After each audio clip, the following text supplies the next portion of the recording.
Tapi sebelum kita ke sana, kita ke informasi pertama dulu di Sapa Indonesia Pagi Saudara. Ini ada informasi soal tawuran dua kelompok remaja terjadi di kawasan Saharjo, Tebet, Jakarta Selatan. Pelaku membawa senjata tajam.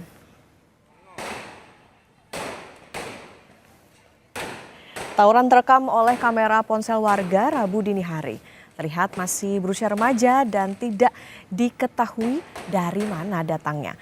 Mereka membawa berbagai jenis senjata tajam, tumpul, hingga kembang api. Kata warga, tawuran terjadi hanya dalam beberapa menit. Meskipun demikian, warga tetap resah dan terganggu.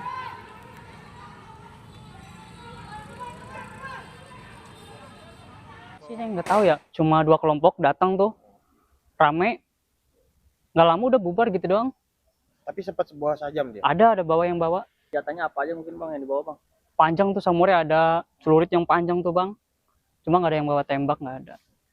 Bang berarti kalau misalkan ada tawuran gini, abang sebagai warga resah nggak sih bang? Ya resah lah bang. Apalagi kita di sana lagi nongkrong enak ngopi, tahu-tahu rame kayak gitu kan takut bang.